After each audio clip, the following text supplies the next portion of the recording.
Hey, what's up there guys? Peter Nguyen here from successwithpeternguyen.com, and in today's video I'm going to share with you some golden tips that you can use to handle objections in your business. So make sure you watch this video to the end and stay tuned.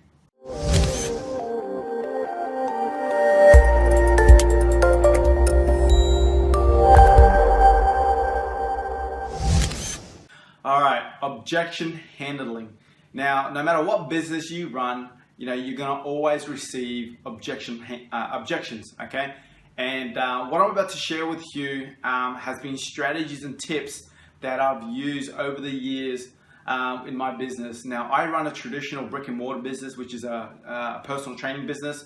And I have to go out there and look for people and recruit them into my personal training business. And get them to come on board. But I also run a home business as well, and I use these strategies between two of my businesses, and it's worked wonders for me over the years. So I'm just going to share with you some tips that's worked for me. Now, there are no set in stone structure of how you should handle objections. Different methods work for different people, but these are just tips that has worked for me. So hopefully you can get some golden nuggets from this and apply it to some of your business as well. But regardless of what your business is, if it's a traditional brick and mortar or a home business, these strategies do work. If you apply it, if you use it, they do work. But you'll actually end up molding certain ways of saying things around the way that you talk and the way that you present as well. But a strategy that I like to use is a push and a pull.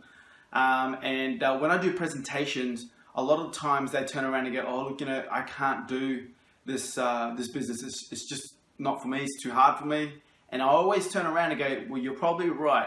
This might be a bit too hard for you. I'm actually looking for people who are, adventurous, who are looking at working hard with me, locking arms with me, and heading towards the finish line. And it's a funny thing, because when you say that, they tend to retaliate. I always use the analogy of kids. When you tell kids not to do anything, what are the chances of them listening to you? Unlikely. Most kids will do the opposite. When you tell them not to do something, they will do it. And we humans are no different. When we tell you not to do certain things, we always like to retaliate. So that's a strategy that I always use. I don't pull with them. I pull against them. If they pull one way, I pull hard the opposite direction. But also another tip is, if you believe that it's too hard for you, if the products are too expensive or the business is too hard, chances are you are going to manifest this to your prospect, okay?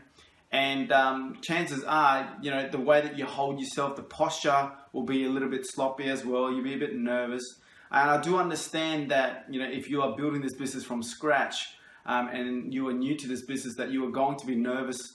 But the way that you hold your posture and the way that you present yourself will determine on whether they want to join you or not.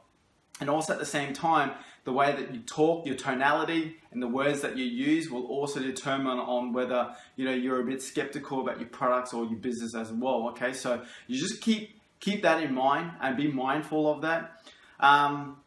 So there are a couple of tips that I want to share with you. But another thing that I also use as well is, when you do your presentation, always ask them questions. Questions are very, very powerful, and people who don't ask questions are usually constantly getting objections.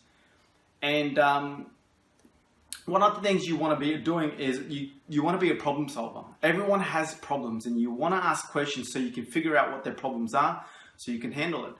So when you do a presentation, okay, always ask them, and this is what I do, I always ask them, so what did you get out of the presentation?